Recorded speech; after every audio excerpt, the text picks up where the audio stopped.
আমরা এখন মাইসোরের দিকে আছি, তো ওয়েস্টার বেতে আমরা এসেছি এখন। দেখুন যাচ্ছি, দিস ইজ ওয়েস্টার বে। এখানে ভেজ নন ভেজ বোথ পাওয়া যায়। মামা মাগো, কোন দিকে যাবে? দেখো কি সুন্দর রেস্টুরেন্টটা। আমি ভিডিও করছি, চলো। রেস্টুরেন্টটা কি সুন্দর দেখুন, চারিদিকে গ্রিনারি। বার্থডে লাঞ্চ স্পেশাল হবে, চলুন সাথে থাকুন। হ্যাঁ, দেখতে থাকুন, দারুণ। মাইসোরে অনেক রেস্টুরেন্টে খেয়েছি, এটাতে কোনো দিনই খাইনি আগে, তাই ফার্স্ট এলাম। অ্যাম্বিয়েন্স ওয়াইজ খুব ভালো, গ্রিনারি অনেক আছে। এবারে খাওয়ার আসবে, খাওয়ার পরে কেমন খাওয়া অথেন্টিক রিভিউ দেবো। সাথে থাকুন আর দেখতে থাকুন।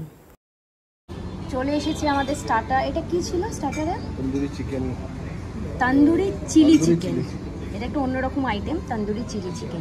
চলে এসেছে, এটা হচ্ছে রুটি আছে, নর্মাল রুটি, বাটার রুটি দুটো নেওয়া হয়েছে। এটা হচ্ছে ভেজ স্টাফ কুলচা, আমি কুলচা ভালোবাসি বলে। আর এটা হচ্ছে চিকেন, কড়াই চিকেন। এই হচ্ছে একটু খেতে শুরু করে দে এটাকে, নাহলে কিন্তু রুটি শেষ হবে না। খাওয়া দাওয়া কমপ্লিট হলো, রিজনেবল প্রাইস, কিন্তু আমি একদম রেকমেন্ড করবো না, ভীষণ বাজে খেতে। চিলি চিকেনটা একেবারেই বাজে ছিল, আর যে চিকেনের গ্রেভিটা ছিল সেটা মনে হয় খারাপ হয়ে গেছিলো, এতটাই খারাপ ছিল। বাকি রুটিগুলো ঠিকঠাক ছিল, অ্যাম্বিয়েন্স ভালো, কিন্তু খাওয়ার পর আমার পেট ব্যথা করছিল, তো নট অ্যাট অল রেকমেন্ডেড। ভিডিওটা এতটাই। বাই, টেক কেয়ার, জয়।